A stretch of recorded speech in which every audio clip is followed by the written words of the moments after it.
เทศสอนให้พรเกื้อกูลเจ้าคณะตั้งบนป่าแดดหน่อเนื้อนาบุญเจริญพรญาติโยมคุณร่วมบุญร่วมแรงศรัทธาพระเจ้าทันใจคู่วัดวังสิงห์คำบารมีเลิศล้ำญาติโยมเลื่อมใสบูชาครูบาเจ้าศรีวิชัยให้พรมวลมิตรสิทธา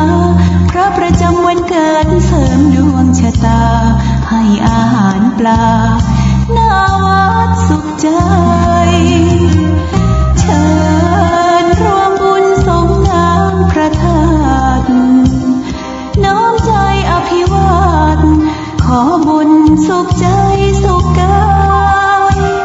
ไหว้พระขอพรองค์พระเจ้าทันใจหลวงพ่อประเสริฐเจริญพรอวยชัยให้ท่านสุขใจทั่วกัน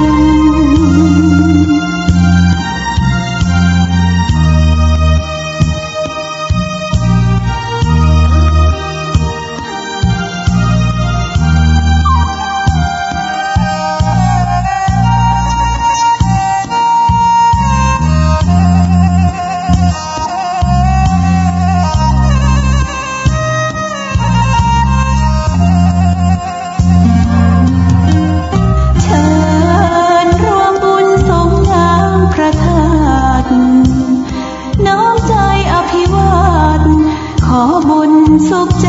สุขกายไหว้พระขอพรองค์พระเจ้าทันใจหลวงพ่อประเสริฐเจริญพรอวยชัยให้ท่านสุขใจทั่วกัน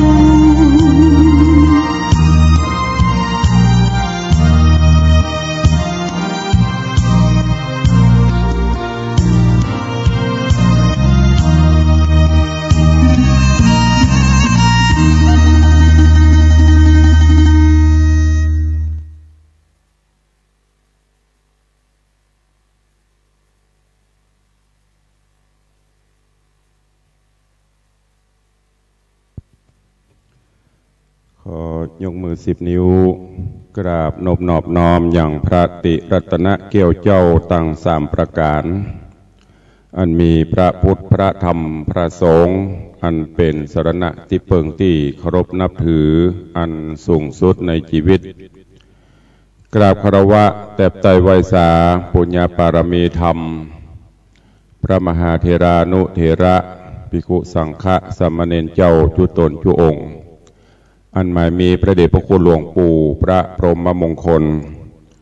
ที่ปรึกษาเจ้าคณะภาค7เจ้าอาวาสวัดพระธาตุเจ้าสีจอมตองพระเดชพระคุณหลวงพ่อท่านเจ้าคุณพระเทพโกศลที่ปรึกษาเจ้าคณะภาค7เจ้าอาวาสวัดศรีโสดาพระอารามหลวงพระเดชพระคุณหลวงพ่อท่านเจ้าคุณพระเทพปริยัติเจ้าคณะจังหวัดเชียงใหม่เจ้าอาวาสวัด7 ยอดพระอารามหลวงพระเดชพระคุณหลวงพ่อท่านเจ้าคุณพระเทพสิทธินายกท่านเจ้าคณะจังหวัดเชียงรายเป็นต้นเป็นประธานครูบาสังฆเถระเจ้าภิกขุสงฆ์สามเณรจุตนจุองค์โดยความเคารพเจริญสุขเจริญปรญาติโยมศรัทธาสาธุชนพุทธบริษัททั้งหลายขอน้อมต้อนรับทุกท่านเข้าสู่รายการมรดกธรรมกำเมืองทางสถานีวิทยุกระจายเสียงพระพุทธศาสนาแห่งชาติและสังคมคลื่นเพื่อการศึกษาพระพุทธศาสนาและวัฒนธรรมส่งสัญญาณออกอากาศจากห้องส่งวัดฝ่ายหินตำบลสุเทพอำเภอเมืองจังหวัดเชียงใหม่ในระบบคลื่นความถี่ FM 104.50 เมกะเฮิรตซ์สถานีวิทยุพระพุทธศาสนาวัดหนองกายตำบลสันปะยางอำเภอแม่แตงจังหวัดเชียงใหม่ส่งสัญญาณออกอากาศในระบบคลื่นความถี่ FM 99.75 102.0 และ 89.25 เมกะเฮิรตซ์สถานีวิทยุ ท้องถิ่นจังหวัดเชียงใหม่คลื่นพระพุทธศาสนาและจริยธรรมส่งสัญญาณออกอากาศในห้องส่งวัดพระธาตุเจ้าดอยสุเทพอำเภอเมืองจังหวัดเชียงใหม่ในระบบคลื่นความถี่ FM 96.0 เมกะเฮิรตซ์และสถานีวิทยุพระพุทธศาสนาจังหวัดเชียงรายส่งสัญญาณออกอากาศณดอยม่อนจำปีวัดพระแก้วจังหวัดเชียงรายในระบบคลื่นความถี่ FM 99.50 เมกะเฮิรตซ์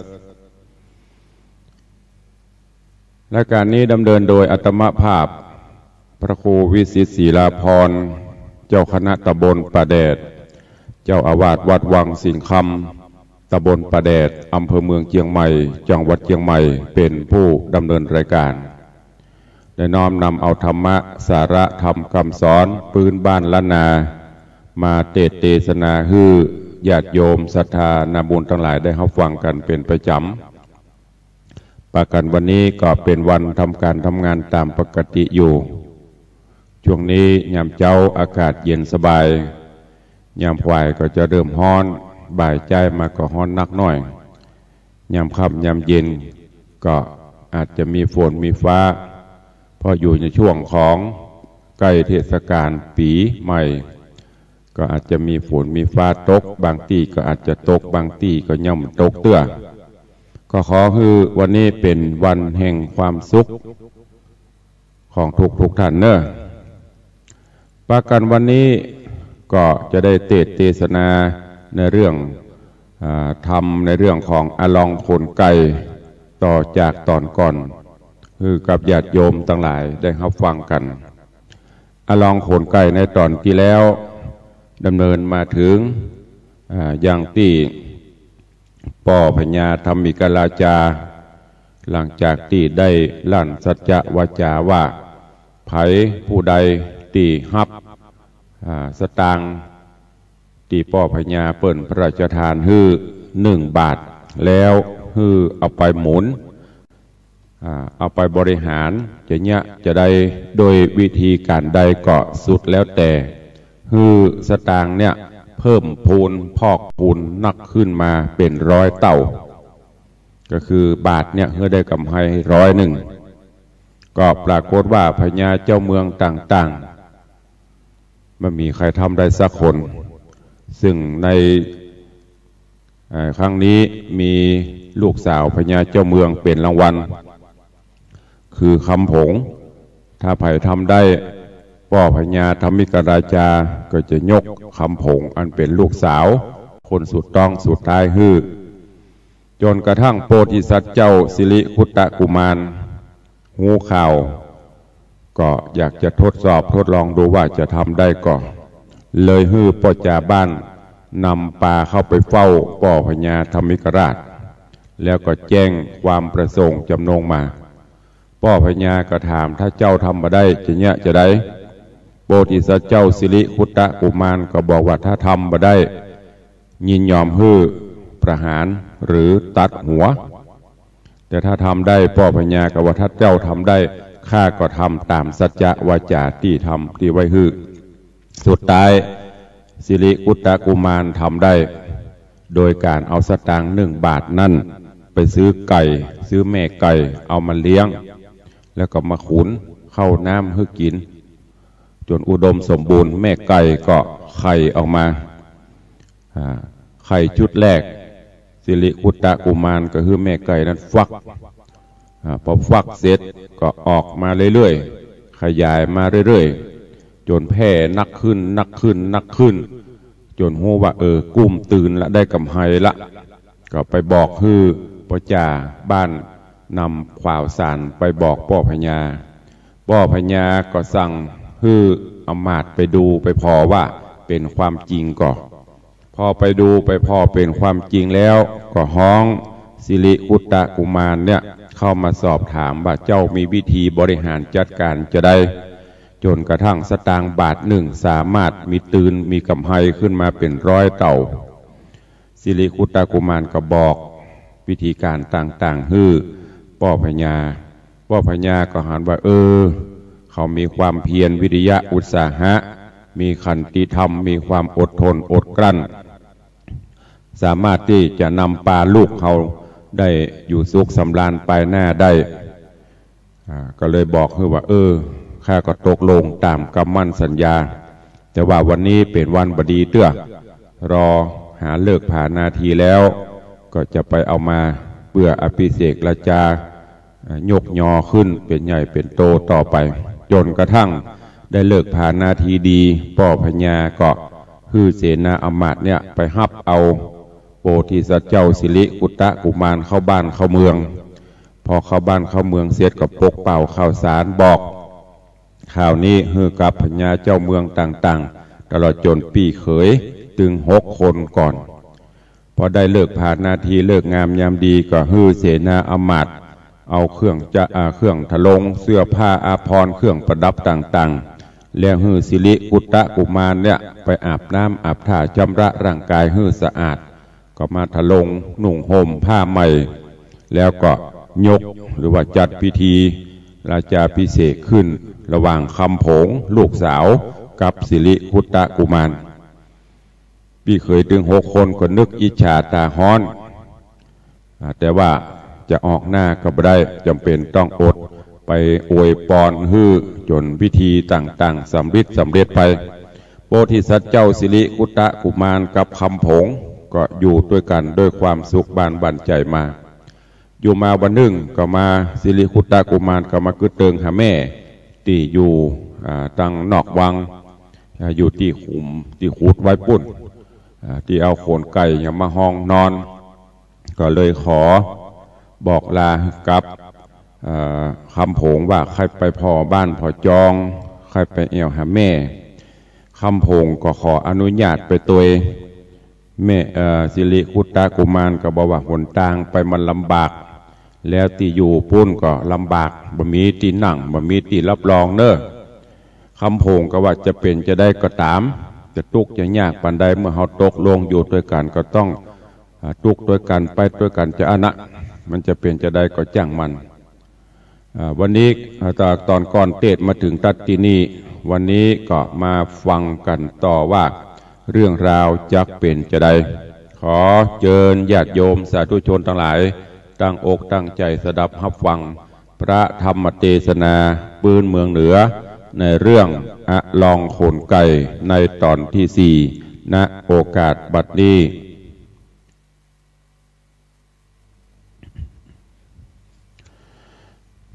นะโมตัสสะภะคะวะโตอะระหะโตสัมมาสัมพุทธัสสะสาธุโวฟังลาโสตุจนะสัพพุริสะตั้งหลายตั้งยิงและใจหนุ่มเทาอันปากันเล่าทาดาฟังยังรัสธรรมเตสนาอะลองโขนไก่ลำดับมาเถิง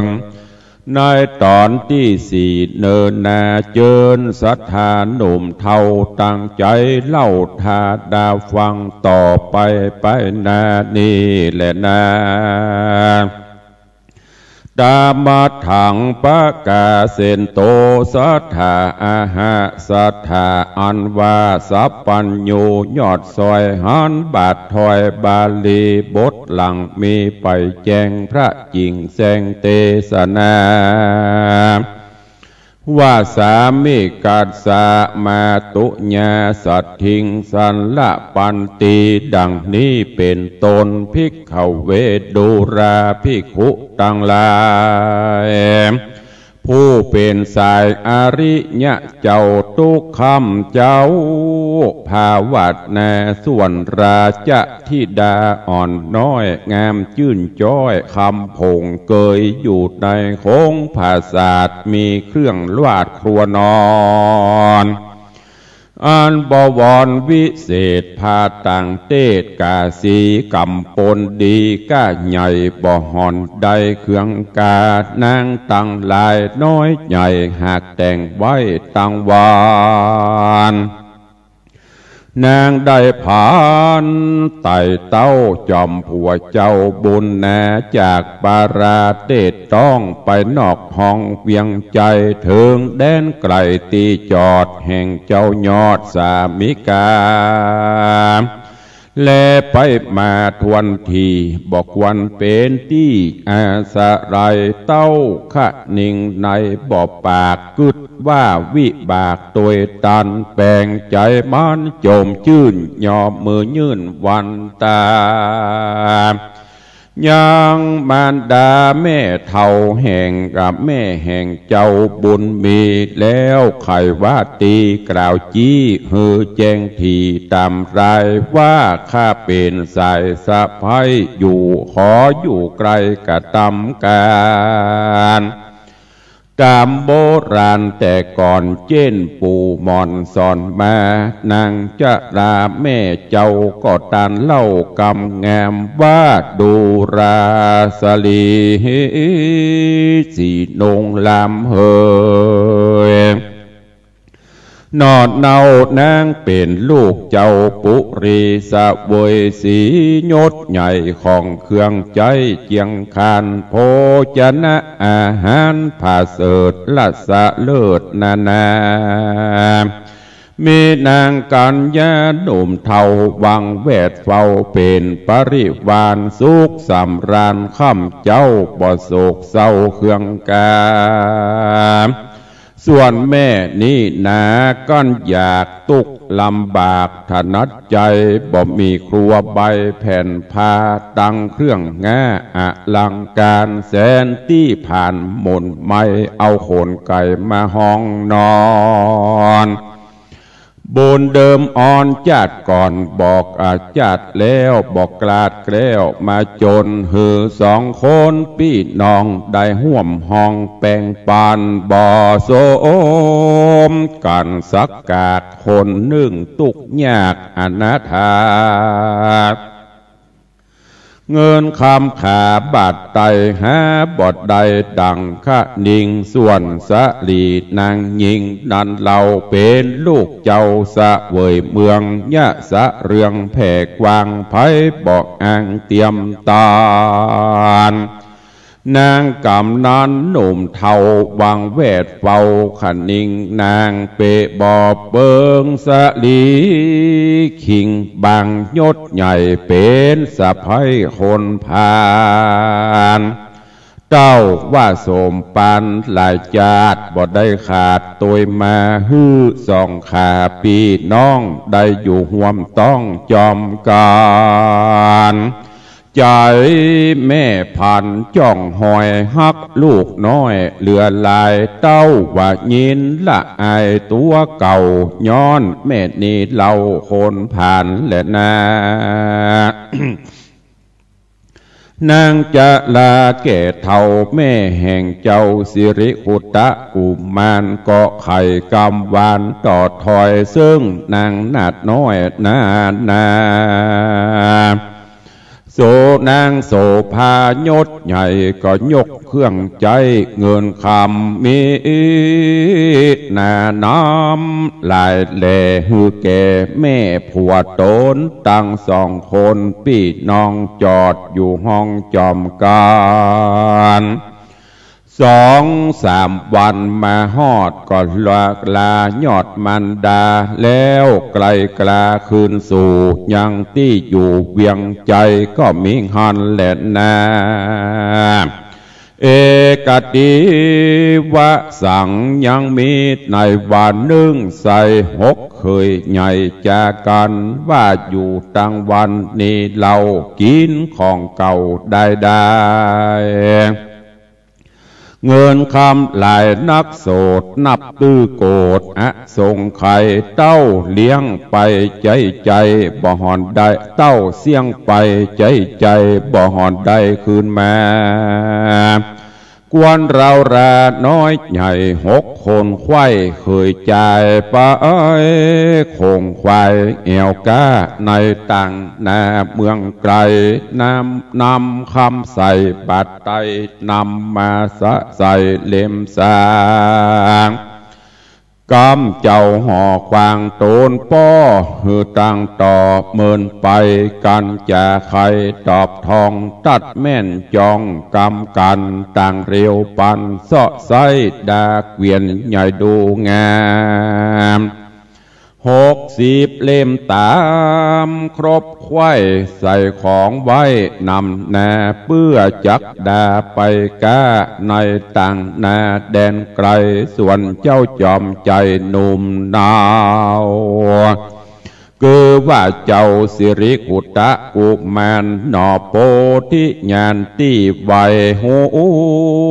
ว่าเคยใหญ่6 คนจักเตียวหนเอวก้าในต่างนาไกลตา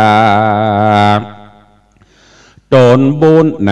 นอดลาก็ใครกล้าจอมเขาต้นขิงเหล่าอ่อนน้อยจริงกล่าวถอยไข่จ่า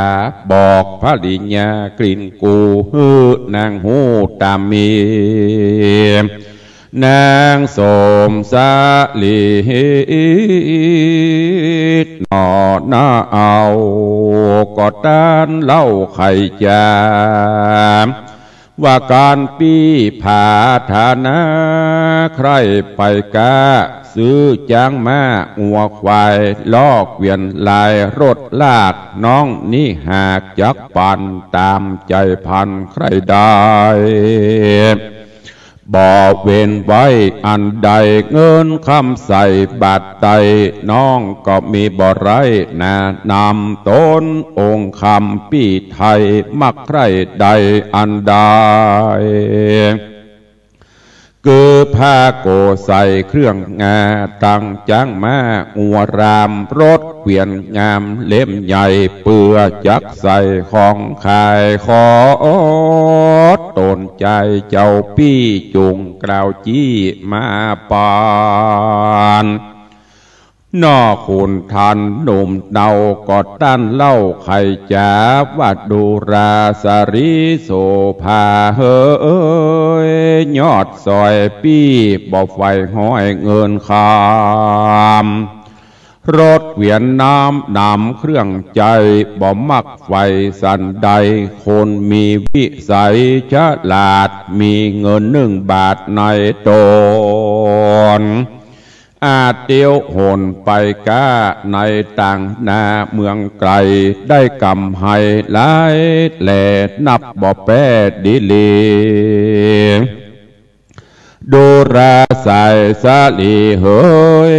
ยศใหญ่จุงกึดไข่ปางหลังปี้ตุกขังไม่บาดได้ตื่น1 บาทเป็นพมานบ่เมินนานแต่ใส่เลี้ยงไก่ได้ปีไปก็สมไม้ไฟห้อยได้สาวอ่อนน้อยคิงบางลูกเจ้าห่อควางยศใหญ่มาแนบไกลเตรียมเคียง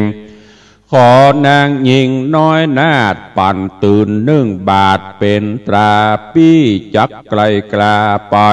กะในต่างนาแดนไกลกับใส่ใจปี้เจ้าคือปี้เก้า6 คนแดเตนาสาราจะธิดาส่วนราชธิดายอดซอยงามจื่นจ้อยคำผงฟังหนอพุทธองค์กล่าวจีใจ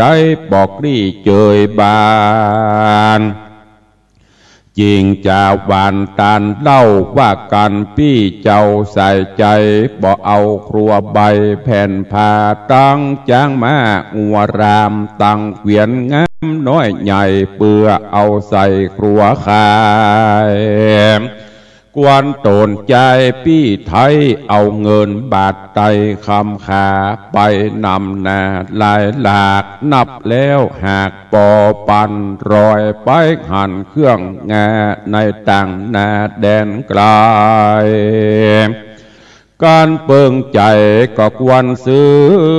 ขอซื้อมาฮื้อปั่นนางโตนบุญขวางหนุ่มเนาฟังนางเล่าไข่ปา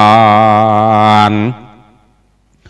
ก็เรียวปันตอบถอยบัดดูรานางยอดซอยโสภาเอาคำขาไปนักมากไผ่ยะหากเปิงมี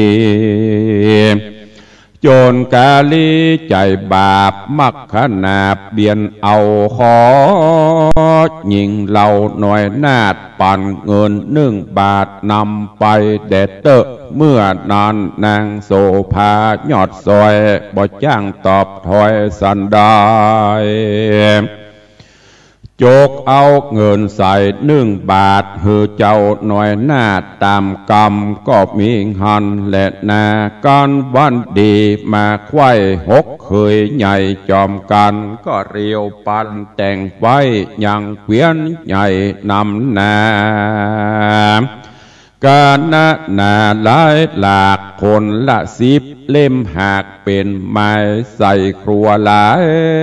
น้อยใหญ่ยัดเยียดใส่เต็มตันเพื่อปากันไปก้าในต่างหน้าแดนไกลงัวตัวได้งามใหญ่เกยเตียวไตต่างไกลก็นำไปเตรียมใส่ลากเกวียนใหญ่ไกลกลากาณนาหลายหลาก120 ตัวหากเป็นพระมารส่วนนอโปธิญาณหนุ่มเนาก็บอกเรา6เขยว่าข้าบอกเกยไปกะยังต่างนาไกลตาข้าขออาสาโต้ยไต่ไปช่วยใจกระทำการเกิดแต่งอาหารข้าเจ้าค่ำตั้งตักน้ำหาหลัวเลี้ยงยังงัวสู่เจ้าทุกค่ำเจ้าคืนวันเขาก็ปั่นโป่งขาดอนุญาตตามกรรมนอคุณทำกรรมพระก็เตียวกว่าจอมไปจากเวียงใจเตดต้องเพื่อไปสู่ห้องเมืองไกลก็มีหันและนาเตจะนาอันว่าจุมเคยใจพี่น้องออกจากห้องเวียงใจค่ำที่ไหนจริงจอดหือหิวหอดไม่หาย6เคยใจพี่เก่าก็บอกเจ้าหนอมุนีว่ามึงบ่มีเครื่องกาเต้ามาเอวล่าได้จุงเอางัวลายมวนหมู่ลงไปสู่วังทานฮือ3 ร้านอาบน้ำกินแย่พร่ำจอมกันแย้มตะวันต่ำไตจุงรีบไล่ขึ้นมาเอางัวนาม้วนหมู่มัดไว้อยู่จอมกันนอคุณท่านยอดซอยบ่ตอบถอยไข่กำตามเข้าจำและใจเลี้ยงงัวควายจุวันวา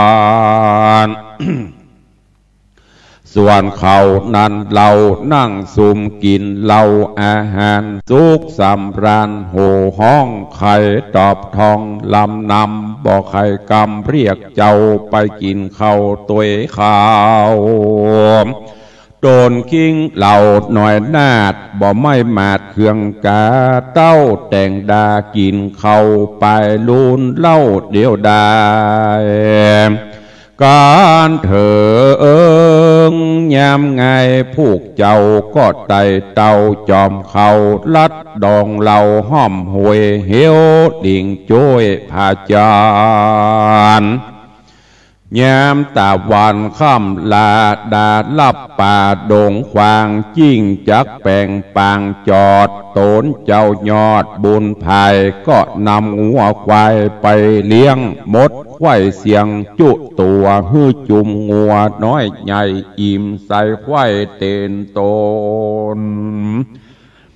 เต็มตันแล้วเรียวปันไล่ปอกไม้นาออกคืนหลังนำมายังปางจอดมัดควายรอดจุตัวบ่เมามัวโคดมาไอ อยู่บอดใดอยู่บอกไกลโหกเคยกันไก่ขันเลยแยมเจ้าก็ไต่เต่าพันภายจอมเกวียนลายเข้าป่าเอาไปนาเป็นไม้โดนข้ามใจบุญใหญ่บ่โคตรไม่เครื่องใจก้อยเตียวไปจะใจนับอันใดเดือนปลายจิ่งพันภายไปรอดเมืองเกี้ยวยอดตากะศิลาก็มีหันแหละนะการใกล้กลาไปฮอดก็ยังจอดกลางนานอกปาราเมืองกวางแห่งเจ้าจ้างผู้บานเอาของเจียงคานลายสิ่งยอมกล้ายิ่งนานามออกวางตามยายหยาดเพื่อตั้งกาดขายของบอกคืดปองไปไวซึ่งเต่าไทยราชา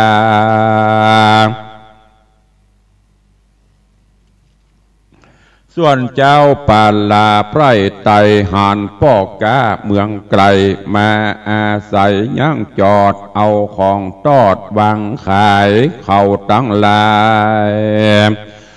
มวนหมู่ยินใครหูและหันก็ปากันหนุ่มเท่ารีบไต่เต่ามาจูพ่องพอดูแล้วซื้อพ่องพอยืดได้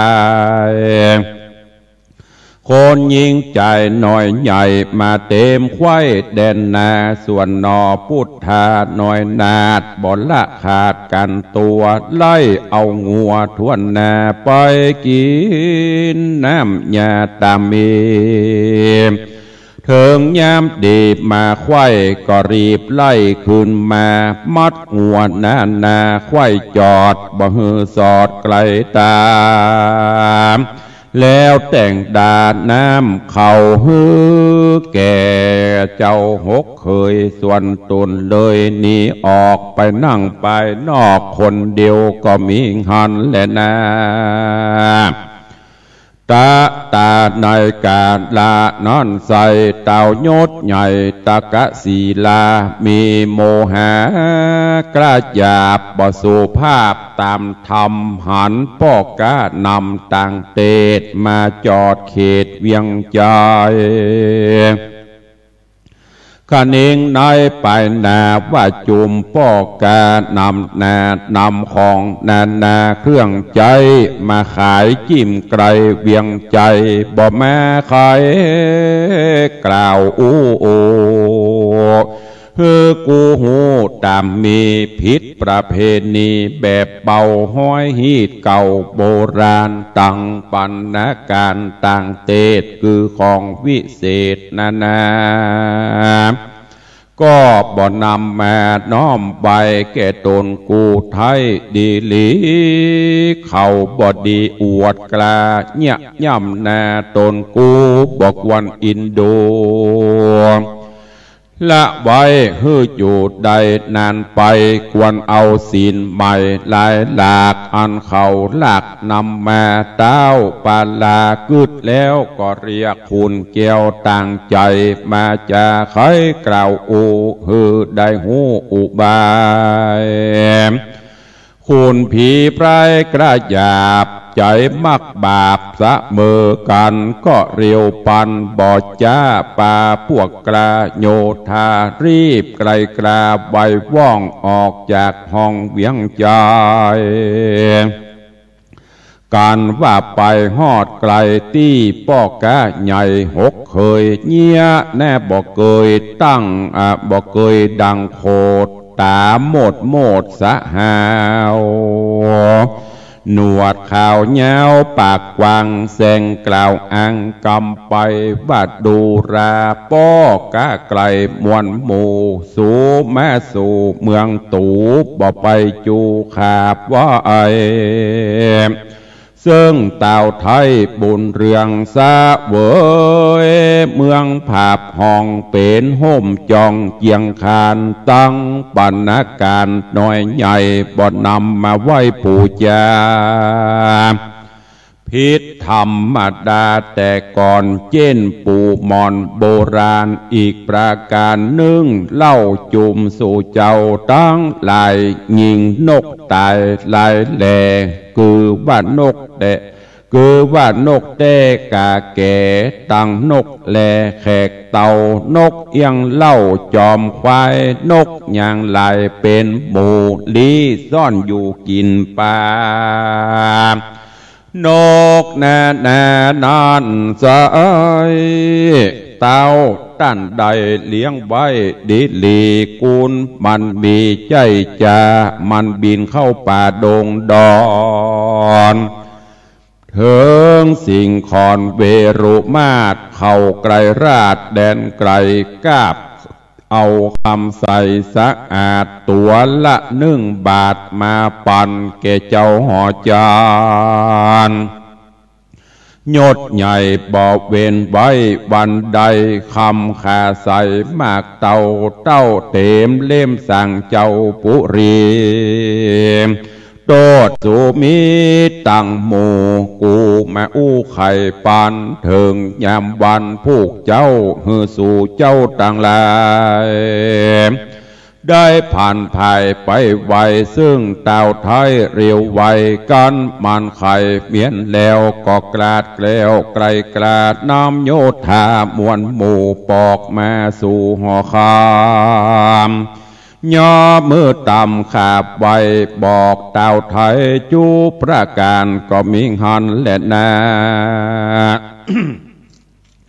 ตัดสาว่าจะนั่งสุตวา6เคยใจปีเก่าฟังคุณเก้าจะใครยินตกใจหลายหลากบ่จังปากใครจะ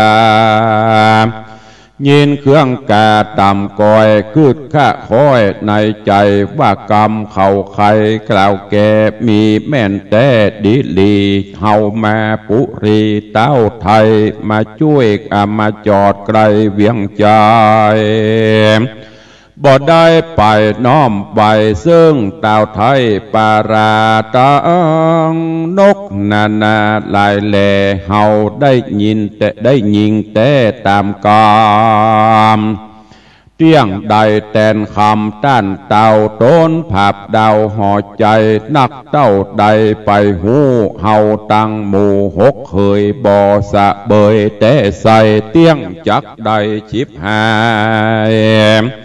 6เคยใจปีเก่าหน้าจดเบามองเงามองบ่หูปองกึดสอดฮือได้รอดสันได้ต่างมีใจกั้งแกนทุกทางแน่นทองโทมบ่พารมเข้าแนมนั่งกอดเขามองเงาก็มีหันและนาสายานาสะมาเย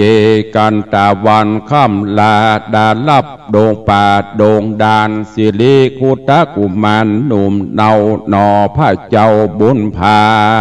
ย ก็ไล่งัวลายมวนหมูปอกมาสู่ปางนอนมัดหัวปอนหัวเกี่ยวเมียนควายแล้วสุ่มไฟไล่หินไล่ยุงใหญ่บ่หือมาไกลหัวควาย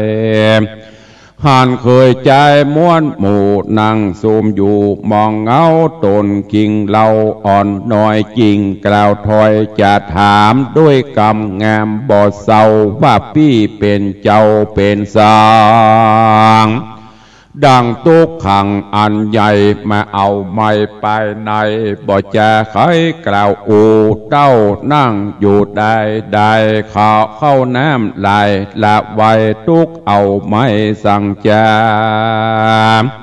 ขอ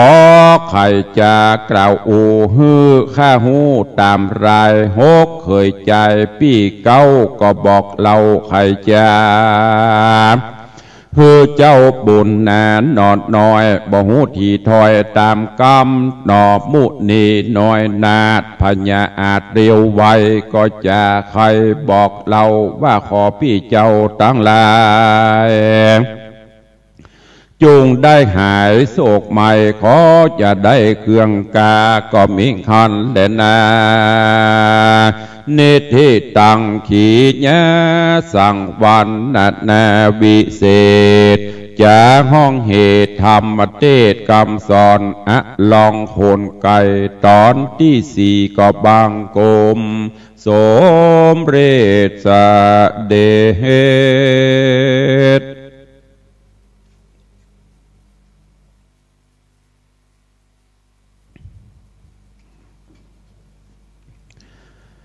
ก็จบไปตอนหนึ่งในเรื่องของอาลองโคนไก่ตอนนี้ก็เรื่องราวหลังจากที่โพธิสัตว์เจ้าได้อยู่กินกับสิริอุตะกุมารอยู่กับคำผงปอเมินนานปอประมาณก็ไปแอวบ้านแอวจองไปเยี่ยมไปเยียนแม่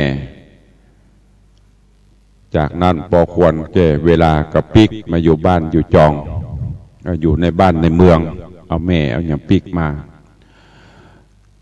ย้อนกล่าวถึงเคยถึง6 คนก็มาพูดว่าเขาอยู่ไปกินไปสัมปติเข้าของก็จะหมดไปควรที่จะไปเสาะหาเพิ่มเติมไปกล้าไปขายต่างบ้านต่างเมืองเพื่อเอาเงินเอาคำมาถมอันเก่าเพิ่มขึ้นแหมจะได้มีสืบใบใจใบกินไปหน้า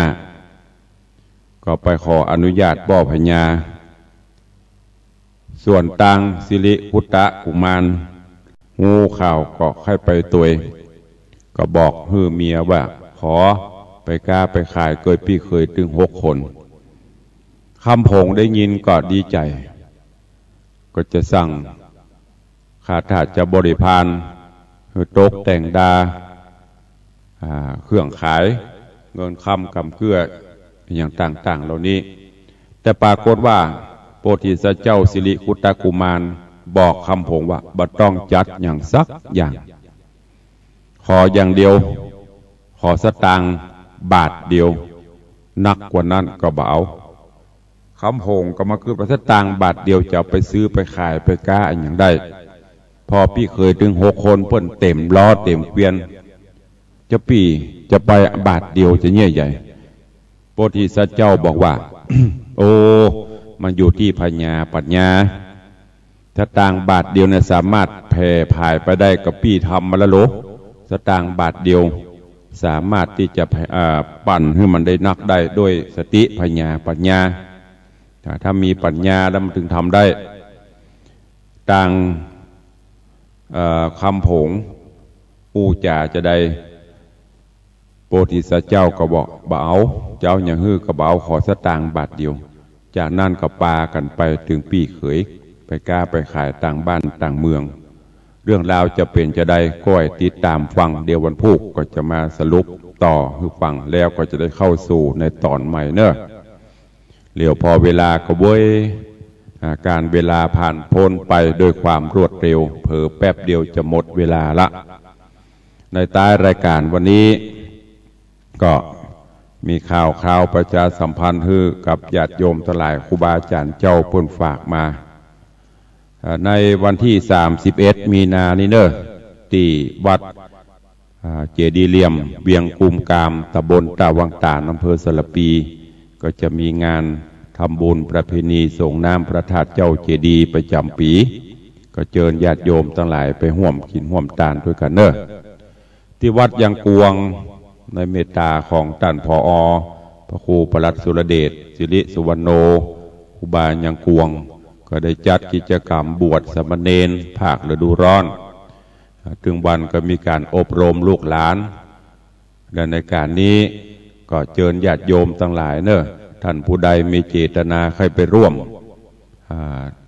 ถวายน้ำปนะถวายภัตตาหารเจ้าภัตตาหารเพลก็เชิญได้ที่วัดยางกวงประตูก้อมหรือว่ากาดก้อมเนอะที่วัดต้นปีนตำบลแม่เหียก็จะมีงานทำบุญประเพณีส่งน้ำพระธาตุประจำปีสืบโหราชตาในวันที่6 เมษายนต้นปีนี้เป็นยึดเอาวันที่6 เมษาเป็นเกณฑ์ก็ ก็เชิญญาติโยมไปห่วมโมทนาสาธุโดยพร้อมเพียงกันเนอะเหลือเวลาแถบน้อยญาติโยมสาธุชนฟังจากที่ไหนทางใดในเจ้านี้ก็โทรศัพท์เข้ามาส่งสัญญาณแจ้งผลการรับฟังเข้ามาเนอะ0817836540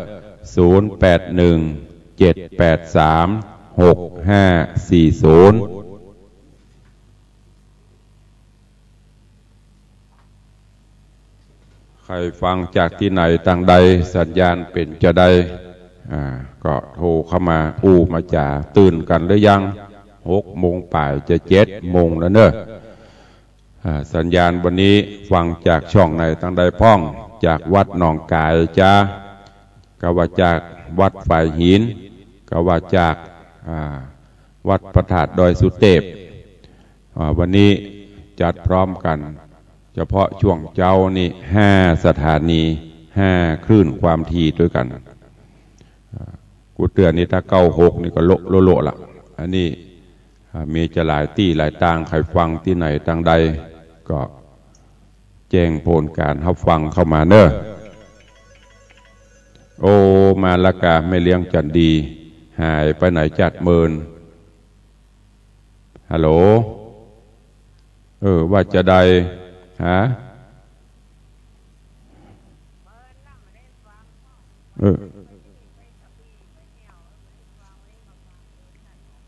อ๋อก็ว่าหายว่ากระแทวเล่นว่าไม่จันดีไปตันใดบหารดิบหารโทรมาปิกมาละกาอ๋อขอบคุณนักสัญญาณชัดเนาะไป50%แล้วจะเริ่มปลูกกระเบื้องจะเริ่มเข้าละเอาตราที่บอกไปนั่นน่ะ3,500 บาทเหลือจะนั่นก็เติมเข้าไปถ้าจะเอาดีกว่านั้นก็เติมเอง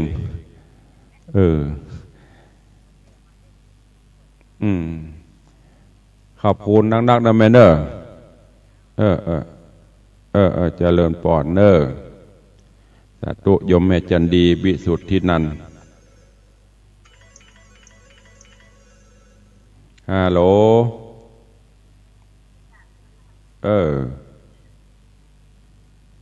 ว่าจะได้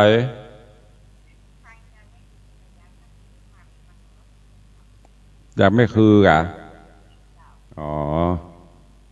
ขอบคุณนักเนอะฮะ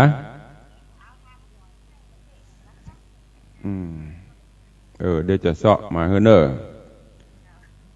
เจริญปอนเนอจากแม่คือดอยสะเก็ดฟังจากดอย4สัญญาณชัดเจนดีมี2 สายละสายแรกแม่จันดีวิสุทธินันท์เจดีแม่ครัวหลังจากที่หายไปเมินไปแอวทัศนศึกษาพีกมาละแม่จันดีวิสุทธินันท์ก็เป็นเจ้าภาพโถชักโครก1 ชุด 3,500 บาทในการสร้างห้องน้ำกระลวดบอกบุญกับญาติโยมแหมเนอห้องน้ำห้องปลดทุกข์ห้องสุขาวัดวังสิงคำก็แบ่งไปเรื่อยๆตอนนี้ก็กะว่าจะขึ้นมันแล้วก่อนปีใหม่ตอนนี้จะเริ่มงานสุขภัณฑ์ละใครจะร่วมบุญก็เข้ามาได้เนอะเจริญปอน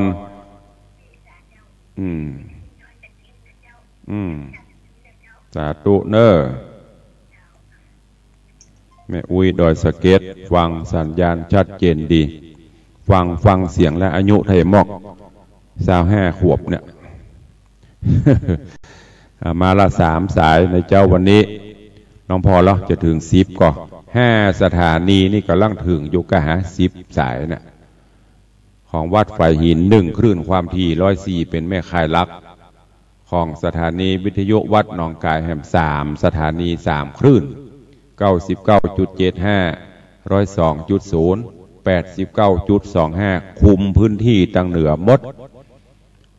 ตั้งของวัดพระธาตุดอยสุเทพ96อันนี้ก็คุมโดยกวบขั่วในตัวเมืองตัวเพียวละปูนบนฟังว่ามีคนฟังหลายก็เรตติ้งของตุลุง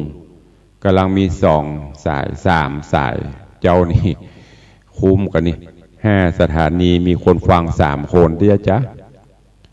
ใครจะตัวใครจะแจ้งผลการรับฟังเข้ามาโทรเข้ามาเนอะลองโขนไก่เป็นจะได้พ่อง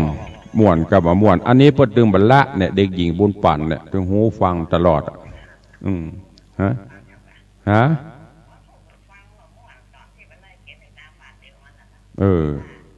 นั่นน่ะจะไล่เก็บสตางค์บาทเดียวก็เสียวบาทเดียวก็ไปอันมีกำไรมีอย่างได้น่ะสตางค์บาทเดียวแปรสภาพได้นักขอบคุณนักเนอแม่เนอนั่นน่ะขอบคุณหลายๆเนอจะเลิญปอนโยมแม่บุญปันมีงานบ้านใจสถานอันนี้เวียนพันแท้ฟังทุกรายการที่ตุลุงจัดขอบคุณเอาแล้วเนาะมี4สายพระพุทธพระธรรมพระสงฆ์อุบาสกอุบาสิกากระเปาะดีกว่ามีสักสายเหลียวพอเวลากับมดลงพอดีขอนำรายการจากไปก่อนวันพุธไม่เจ้ากับปะหัวเนอมันบลายหรอก็เทพพ่องสดพ่องทำมันโละละเข้ามาจนปะโต้หูโทรศัพท์สายไม้เนี่ยอันนั้นก็ถ้าจะเป็นสดไปอันนี้4สถานี5สถานีมี4สายโอเล่นบ่ได้เนอะอีพ่อยแม่ก็นอนฟังไปหยิบไปพ่องบูก็ถ้าบัดติดอย่างก็เตะสดให้ฟังวันนี้ขอนำรายการจากทุกท่านไปก่อนขอก้อยโปปะกันในวันต่อไปอยู่ดีมีสุขเหมือนกันจุตนจุองจุผู้จุโขนเนอจัตตาโรธรรมาวัฏันติอายุวันโนสุขังพลัง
16 เมษาเป็นวันมหาพยาวันเจ้าไทยให้ความสำคัญเป็นวันเริ่มต้นปีใหม่เกิดการเปลี่ยนแปลงทางโหราศาสตร์แห่งล้านนาไทยสังขารของวันเปลี่ยนไปเริ่มใหม่14 เมษา